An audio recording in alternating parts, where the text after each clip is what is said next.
of these, did we? Because you were out in Vegas. We tried to do 2 of them from Vegas. One in which I went to enormous effort to set myself up by a lake in Zurich with a beautiful view, Calpesh at me, and then you didn't get out of bed in Vegas. And then we're going to do one in my evening, and I forgot to attend it.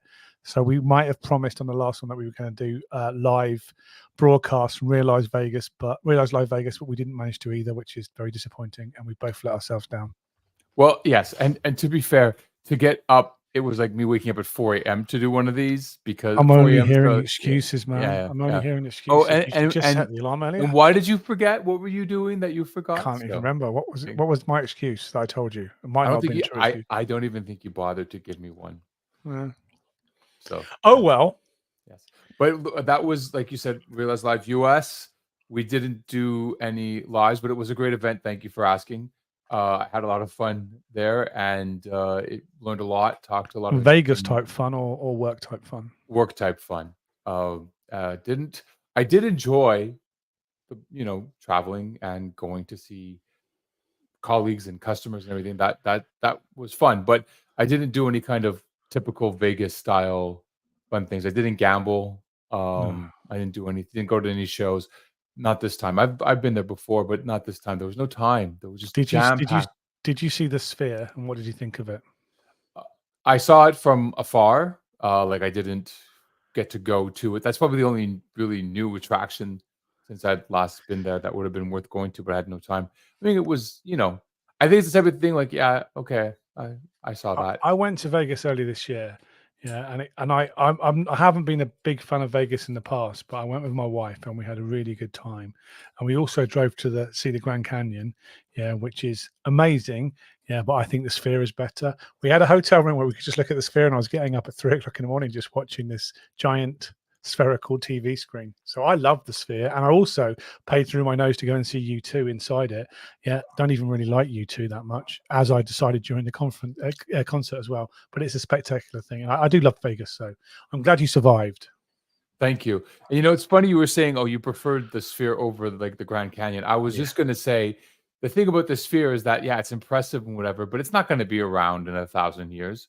Like those are the types of things that impress me, like the Grand Canyon. You've got plenty of time to see the Grand Canyon, then not so much time to see the Sphere. So yeah, you should book your tickets now. It is an amazing feat in terms of what it does. It is impressive. Don't get me wrong, but yeah, I like tech over man-made things. Is my kind of whole. Is the Grand Canyon man-made? No, over natural. I meant natural. Maybe it is man-made. Maybe. No, I don't think so. We got a whole conspiracy theory coming. No, I prefer tech over natural features as well. Pretty much the same with Niagara Falls, which is almost Canadianized. It's like, yeah, it's all right. I've seen it, but it's like meh. Anyway, what are we talking about? Well, are we talking about something? We did not prepare.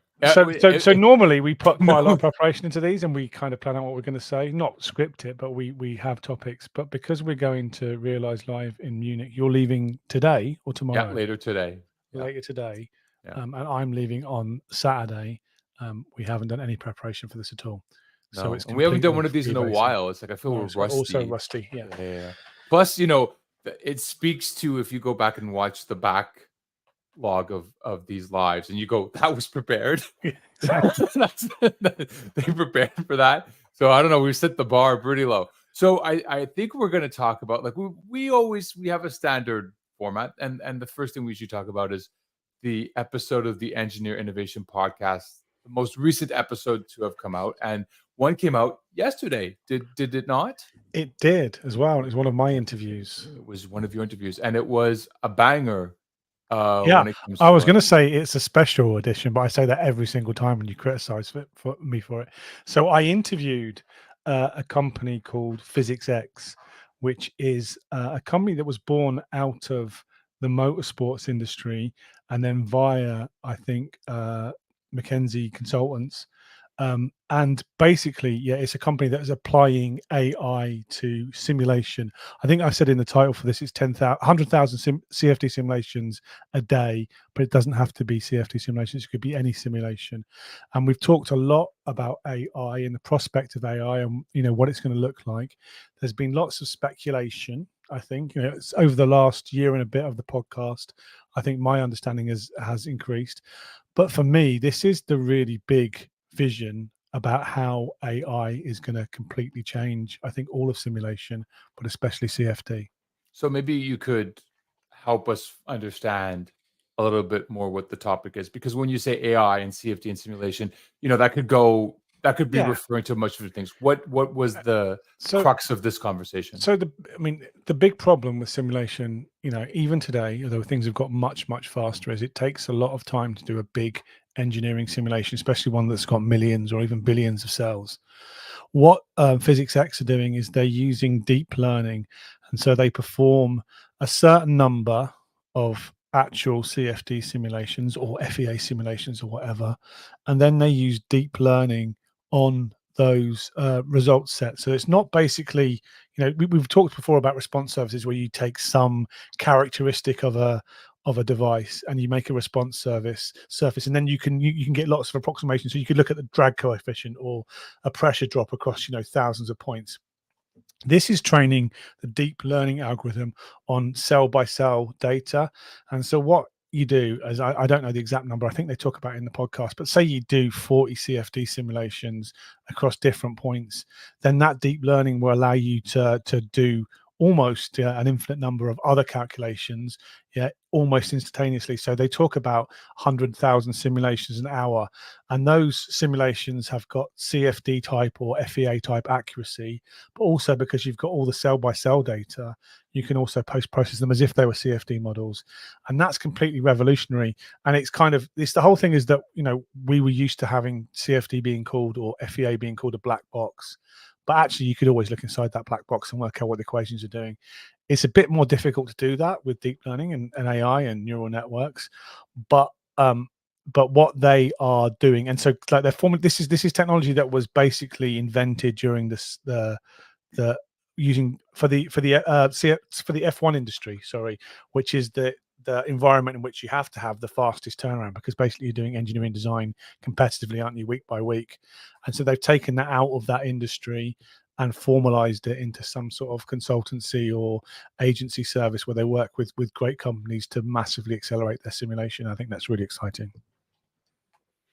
So did they explain exactly how they go about the training portion, or is it kind of proprietary? I think so. So one of the big discussions was like, and it's always a big discussion, is that a year and a bit ago, I would have thought that to really use AI or machine learning or deep learning, you'd have to be a data scientist. Yeah, and that's kind of the trend. If you go to any university career search fair, you'll see an order of magnitude more data scientists than engineers these days.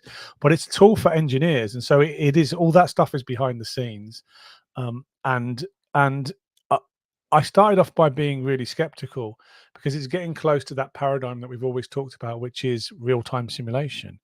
Now, you can imagine if you're doing 100,000 simulations, I've called it 100,000 simulations an hour. That's a typo by me. It's 100,000 simulations a day, if that makes any difference. You want 1/24th of that. But yeah, you're getting close to that paradigm of almost real-time simulation results. Now, they're not solving the Navier-Stokes equations or solving stress equations. They're using deep learning to predict what the outcomes of those would be. But they claim, and I trust them, I think, that it's very, very accurate. And of course, you can do the actual CFD simulations and compare with deep learning surrogate models, they're called, and they get good results. So we didn't go to any detail about the technology they're using, but these are incredibly people with lots of credibility. And also, they talked about they can't talk about much about what they do, but they did give one real life example, which was quite impressive. What was that real life example? It was a mechanical heart. So a mechanical heart. So basically, you can have installed to replace your heart. If you have some sort of heart failure in the old days, yeah, the chances are, well, 100% chance that you would die. But you can install pumps now, which are small little pumps which you have inserted in you surgically. And at the moment, they have to be charged through wires coming out the back of your ears. And those people don't have any heartbeat as well, which is kind of freaky, but they stay alive. And so using this technology, they've done lots of simulations on that heart pump to make it more efficient, to the extent that you don't have to have wires coming out the back of your ears anymore. And you can imagine what risk that is, having kind of open cables coming out of your neck with an infection risk. And so that's a revolutionary application. Yeah, because they've managed to cut the energy usage of those pumps, or the resistance of those pumps, to extent that you can have, you can charge your iPhone by putting in a pad. You can have an induction motor inside you now, and that's I think that's incredible. And Wow. that's so when I'm talking about, there's difference between. You would imagine when we're talking about this, we're talking about steady state simulations. 100 simulations that flow past some sort of aerodynamic obstacle, but actually they're doing it with transient data as well. And they talk. I can't. I did the interview a while ago and haven't heard it. And they talk about the process, and they say for this example, they kind of almost over-engineered it and did too many simulations. But with subsequent learning, you can get away with more actual simulations. So basically, what it is, it's a way of leveraging the simulations you do and getting much more out of them. And I just think it was fantastic. And for the first time, kind of the veils fell from my eyes, and I could see what the future of simulation really is. Yeah, and it looks like CFD or FEA or whatever, but just a lot faster. And of course, I wrote a blog a few weeks ago, and we talked about the weather. What you can do if you can start to do lots of simulations really quickly, well, then you can start to do things like twiddling the output, randomly varying the input parameters, or changing modeling parameters. And then that gives you some sort of view of the uncertainty in your results as well. If you change your input turbulence levels by 5%, what does it change the output by? And you can have those kind of predictions, which are not just single values anymore. You don't have a single drag coefficient, but you have a range, as kind of stochastic distribution of those things, which I think is a really exciting application as well. Yeah, it sounds like the potential applications are limitless in the ways that you could leverage this approach. And I say in the intro to this that I was incredibly skeptical, because you hear about these 100,000 simulations a day, for complicated simulation application. Just sounds like nonsense, but I fundamentally believe what these people are doing is absolutely the way that CFD and simulation will evolve. Well, it's like the phrase "work smarter, not harder." So it's not about how doing more; it's about doing it more effectively. There's not enough engineers, and there's not enough simulation done in the world, especially not to. And I think if you look at the description of Physics X, if you go to their website, they're talking about some really big social goals, like obviously the climate emergency and getting to net zero, obviously about healthcare and leaving, the things that we've talked about over the last few years in our big campaigns about how simulation is having a direct impact on everyday people's lives, the big societal problems that can't be solved without a lot more simulation. And this is going to be one of the keys to doing that. Yeah, it's another tool that wasn't available even 5 years ago, really, in a very universally way that could be used by like non-data scientists, like you were saying. But 5-10 years ago, this wasn't an option. Adding this with simulation, AI and simulation, it does change the way you approach the whole process, and it makes us rethink, because when you didn't have that option before, you had to do it, there's optimization, but you had to be a bit more brute force. Now you have a different way of taking that data and rethinking how you can use that data and what simulations you have to run, versus just using AI to glean patterns, understand the superset of information that you're gathering in a different way, beyond a human's ability to do so. Yeah, it gives you the opportunity to do almost real-time simulation, which is useful for things like digital twin. Yeah, when you want to be doing things now, that's not an application at the moment, because that's done on the edge. Yeah, and we don't. It still requires quite a lot of computing to do this technique. But in the future, you can imagine that that's going to be real-time commuting in terms of the digital twin. How some device you're varying your simulation predictions, based on real-time conditions. So we've talked about that for years. But also, I think. It's I forgot what I was going to say, Chad, on a big point. See, we didn't prepare. Yes, this is, if you were wondering what does the preparation matter for us, that's what it matters. I'm also encouraged because the story you just told us, good news, you can finally have a heart, Stephen. As you've been accused many times of not having one. It may be mechanical, but you will have a heart. So I've been saving that line for 5 minutes. So you did some sort of preparation in No, I didn't. That's how very fast I poor am. gag. I'm almost as fast as AI and simulation together. Okay, what else do we want to talk about? So listen to the podcast. Let's do the standard spiel. Listen to the podcast on Mhm. Apple, Spotify, or wherever you get your podcast. And if you And like that episode, leave a review, leave a comment, write to Stephen what he should do with his new heart. Reach out to us. We're happy to hear from our listeners. I think that having a heart that doesn't beat will help with the audio editing as well. We're going to have to take the heartbeat bit out of the production loop. So yeah, having a silent heart will be helpful, I think. uh, what else do we want to So talk so the about? thing is that you and I talk almost every day, don't we? We do. We talk a lot, preparing for things and just chatting Yeah, generally about life. we are But friends. we are friends, but we're like it's more like a long distance relationship because we don't get to meet each other very often. I It's not haven't seen like you. it is a long Yeah, distance I haven't. relationship. I haven't. I am in Canada and you are in Near Cambridge in London, in London. Yeah, England, you're at not the London. UK. The UK, will the UK survive after July 4th? We'll have to wait and see. But Hmm. that's not the point of this podcast. So we are in a long distance relationship. But we get to Oh, see each other once a year. yeah.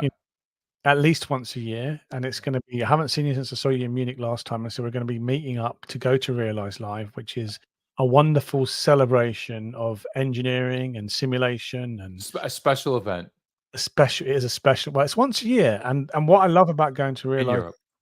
is that well, I didn't go. I couldn't go to Vegas. I'm not important enough, Chad. They wouldn't. You get to go to both. But like, so part of our job is interviewing these kind of technology leaders. Yeah. And in order to do that, you have to be credible and you have to be able to talk the game. And I always find that going to Realize Live and listening to engineers talk, often about subjects you think you're not going to be interested in, it updates your engineering knowledge, doesn't it? Straight away. And you come back from there and you've got a better understanding of all that's happening in engineering, and especially with AI and machine learning and digital twins and the industrial metaverse. And so I'm really excited because I get to talk to lots of engineers, and I'm kind of boring like that. I enjoy it. It's not boring. I find it's the most. No, I'm boring. They're not. I'm just a Oh, boring person. no, you're not boring. You're not boring. You're a very interested, well-rounded individual. Thank you. You're forcing a live. You're forcing me to compliment you on a live. No, but no, it is invigorating to talk to people who are knowledgeable and passionate about their work. And obviously, if they're coming to the event, they're already interested in what we do. If they're presenting, they obviously have a desire to share that. And it's, when we talk to people, either as attendees or presenters, we learn a lot. And if they're there to present and we get to talk to them and learn more about what they're doing, they give us so much insight into what their current day-to-day struggles are. And it's interesting because in our Siemens affiliated work, we are focused a lot on simulation and test, but you and I are both engineers in terms of our educational background and work experience. You a little bit more than me. I've worked more in marketing than engineering, but it is always interesting to talk to engineers because they come in and they talk about their work holistically. And me and you focus a lot maybe on simulation and test because that's kind of what we are Yeah. attached to. But I love hearing about their challenges A to Z, not just how it relates to SimCenter related stuff. And not just success stories, but actually understanding what the real struggles are, Yeah. which helps us develop better products. And that's the whole story. It's not enough to celebrate your successes. You also have to be honest about your struggles, and I think you get a lot of honesty at these conferences because it's engineers talking to each other. Sometimes when I interview people and they don't know me, they think that I'm a marketing person, and I'll ask them some questions about about entropy or the second law of thermodynamics, and their eyes will open and you see them just relax and thinking I'm talking to another engineer. So I think that's a brilliant opportunity, and I love doing it. And hopefully we can scope out some new guests and better guests, even better guests for the podcast. Yes, that's the goal. And last year you did a couple of interviews and they ended up being episodes in our podcast. Last year I sat in a room, and I'm going to say it was 21 different interviews I did. Now it's quite difficult. It's much more difficult to record podcasts live than it is online, like we usually do, Yeah. because the whole audio engineering is much more difficult because you end up picking up both voices. Because I know, because I was just spent the whole of this morning trying to fix your podcast that you record in Vegas in like a noisy background with humming and echo. I think we managed to do it, but it's actually much better to sometimes to do these things online. But when you have conversations face to face, it's a lot more intimate, and people go to different places. So I don't think we're going to try and record 21 different interviews this year, because we didn't use all of them. We used them for case studies. We didn't all use them all for the podcast. But I think we just want to talk to some interesting people, make some relationships, and come back and do proper podcast recording with them after we get back home. Yeah. The studio environment is hard to replicate on the road. That's for sure. So It is. yeah, that's the main. And we don't have our posh dangly mics either, which means that we're not quite as credible as we are when we're No, on. no, that's the only thing that makes us look like podcasters, these mics. And then oh, you do something. You must do something. Yeah. We'll see how many episodes we record this year that we release. I'm hoping we'll still do a couple despite the challenges. And thank you for all of your excellent editing work this morning on my podcast. That will be coming out in a month.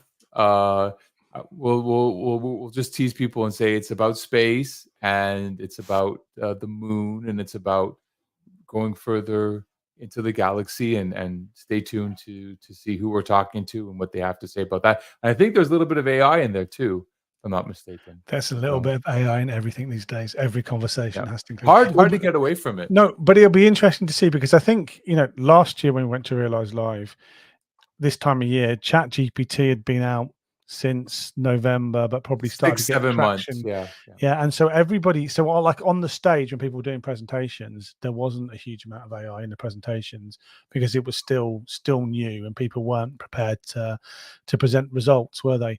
But actually, the conversations, I never got to see any presentations. They locked me in a room and I just talked to engineers nonstop. The private conversations I had, we were talking every single conversation people were dropping AI into. And so it'll be interesting to see how much that has changed this year. Because again, last year, everybody was using it, but it felt like a bit of a gimmick. Now it almost feels essential, I think, to be involved in it. So I'm really interesting to update my knowledge about where we're at, the state we're in. So it'll be great when we come back as well. It will inform all of our future interviews, I think. For sure. I mean, you and I, we're not recent hires, so we've got a career that spans 24 years here, man. decades here. I was a young man when I arrived. I had hair. With a heart. But the thing is, you've seen and I've seen several promises in these 20 plus years of this is it, this is the next thing, and they eventually get adopted. I would have to say I'm struggling to think what got adopted as quickly as AI. As fast. I mean, it's hard to think of anything in the last 20 years that was adopted as fast. I mean, there's some things that took a bit longer, but they eventually got adopted. But nothing I can think of was to the point that you're seeing all organizations of all sizes, because that's the other thing too. Sometimes when something is so cutting edge and, at the forefront, only the big players can invest in it or have the slack to kind of dedicate some time to explore these things. AI, it's everybody, any size, anything, anywhere, everything all at once.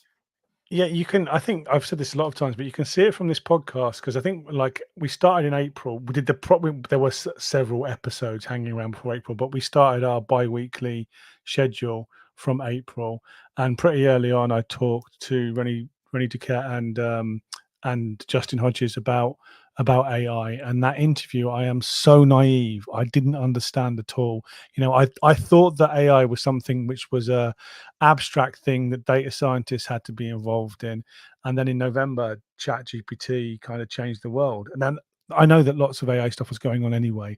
I wasn't aware of it, but now it just seems it's on everybody's lips, and I use it every single day. I really do. Yeah, I think most people do, and even if they're not aware, they're interacting with it more and more, and even if they're not aware that they are. I use it to clear up the crappy audio on your podcast sometimes, Chad, as well. You're not going to let that one go, are you? But the audio was challenging to edit. The content, No, though, the content was okay. really, really good. Because Actually. But I did, but let's be honest, don't hurt that's people's how. feelings. But that's how I do most of the audio edit, was using AI tools. Did you use Chat GPT, or did you No, I actually? haven't. Chad Yeah. GPT's Hi, amazing. this is Chad. I am here to talk about. I use voice cloning all the time. So But it wasn't my fault. That was the room we had, and it was no, noisier than and that's the expected. truth of doing live recordings. Yeah. It's why live face to face recordings are more challenging, but they're also they're much more intimate, and you get to different places. We're doing the third thing that we've never done before at Realize Live, which is a live podcast from the stage where you and I are going to sit with a guest. We're going to record it, hopefully, for the podcast. We are going to try and film it if the camera arrives in time, but we're going to do a proper live podcast in front of an audience as well, which I think will be a whole new dynamic. So I'm looking forward to that, although we haven't exactly chosen a guest for that yet. So we might still be scrabbling around in Munich to get one. There's several prospects. You might be interviewing me. Yeah, well, that would be interesting. Oh, I don't know about that. I'm sure I think I share so much here. I don't know if I've got any more to give in a podcast in front of a interview with live you. studio audience. That's it, eh? Hopefully there'll be a guest. Hopefully there'll be a live studio audience. Putting a lot of hope on that one. And we will prepare more, which is the other thing. I think you have to, don't you? Because I think it's a whole different. I'm quite used to doing live broadcasts and just chatting rubbish to people online, but sitting in front of an audience who expect you to hold their attention for a while is going to be exciting and interesting. But again, I think might make a brilliant podcast. That is why we decided to do it. I remember once upon a time we said, "Hey, this is a good idea." It seemed like a good idea 3 months ago, and that's yeah. That was in the seems like a good idea bucket for sure. Let's get to. Well, hopefully by the time we do the next live, we'll know if it was a good idea. It will be a good idea. I'm not worried about that. I am not worried about anything I do with you, sir, because you make it fun and you are so smart and good at audio editing. I need to be. Yes, Need to be. So we talked about Physics X, which came out yesterday. Which podcast is coming out in 2 weeks' time, Chad? What's next on the Engineer Innovation podcast? It is a topic that I think people will be hearing more and more about. It's something we all know exists, but maybe haven't looked at how we can mitigate it, especially using simulation to do so. Corrosion analysis, and the best spokesperson for that, Alan Rose. He will be the guest. He talks about his work, how he is trying to raise the roof on the awareness with regards to corrosion analysis, all the hard work he's doing, and some of the success he's had in implementing changes in different industries to take that issue more seriously, and what benefits there are in terms of trying to account for this at the prototyping virtual stage versus just the testing and downstream stage. It's not a problem that in your day-to-day life seems so apparent anymore. When I grew up, cars used to go rusty, didn't they? And that was a big part of maintaining a car, was patching up the bodywork when it rusted. There's much less of that in the automotive industry. I think they've largely solved the problem, or people don't keep cars long enough that it's an issue unless you've got a vintage car. But I've talked to Alan before. I've heard Alan talk. It must be 6, 7, 8 years ago, and some of the monetary values that are involved, how much money you can save for not having to repair corrosion. Especially, I think he was talking about the American Air Force, military Air Force. We're talking about billions of dollars as well, and so it's an incredible problem that that is an issue anywhere where you have metal, and the fact that Alan and his team have managed to model it and basically provide an antidote for corrosion is incredible. And he's a really interesting and good talker. Yeah, he talks about that story, the Bobo that they made, because there's obviously it's only something you can mitigate. You can't prevent it, and you have to understand how it's occurring so you can plan for maintenance. It goes to the whole reliability, availability. But the Bobo they made and how it could have been prevented, that's what he talks about. Because even when you are aware of it, that's going to occur, it may happen more severely and faster than you think. And that is a problem, obviously, when you're looking at airworthiness or seaworthiness in those military and marine applications. So Alan tells all on corrosion. Maybe that'll be the name of the live. Alan tells all on corrosion. That's drops into the feed 2 weeks from now. But don't make the mistake of skipping over 1,000 simulations a day. Not 100,000 simulations a day. 100,000 simulations. Anybody can do that. When this is done, no one's going to know how many we're doing because we're going to just get a lot. 100,000 simulations a day. 100,000 simulations a day. The Physics X podcast interview with the illustrious Stephen Ferguson and Physics X. Who's from? Is Philip? Is David Nicholas? Robin Tluey, and Nico. They're great talkers as well. I just top. They're the founders of the company, or Robin is, and Nico is in charge of engineering. I think engineering simulation, but they're really good talkers. And actually, because I was so skeptical in that interview, I kind of forced the conversation to some strange areas, which they dealt with my questions really well. Strange areas. Now I'm afraid. In simulation terms. Okay. Because I know you very well. I was name dropping people like Stephen Wolfram in an interview, and I was hoping to put them off, but they were better than me. Is the truth of it. High praise. I like being challenging sometimes. That's helpful. It makes for a better podcast. So I don't think this is a good one. It's one of my favorites. It was a very special one. It's always special. Right. So I'll see you when? See you in Munich. Sunday. I'll see you Sunday. I said originally I was going to come out Friday with you. Last year, when I went to Realize Live, I wrote a big blog. I went on the train because I decided that I wanted to do my European trips on the train rather than flying. Like this year, with the general election coming up, I have no time at all, and so I'm flying in and flying out, which makes me feel slightly guilty. But I couldn't have managed it on the train. So I'll see you on Saturday, probably. Saturday, okay. I'll see you on Saturday. We'll see Alan and a lot of other great speakers and attendees at Realize Live. And if you're going to Realize Live, come and say hi to us. Can you do a bit more beard? They have a banner. They have a banner for our podcast. Yeah, but you're a bit too clean. You're not clean shaven, but you need a bit more of a beard so you can fit with the theme of the podcast. Well, I shaved it today so that by the time it like a week, you'll from have now, a better beard than me. Yeah. By the time we get to me, thought ahead. Yeah. And I will. And if you're watching this online, there's no one behind me and you right now. If see you in 2 weeks, we will do this again in 2 weeks. Yeah, and come and say hi if you're at Realize Live. Yes. Bye, everyone. Bye-bye.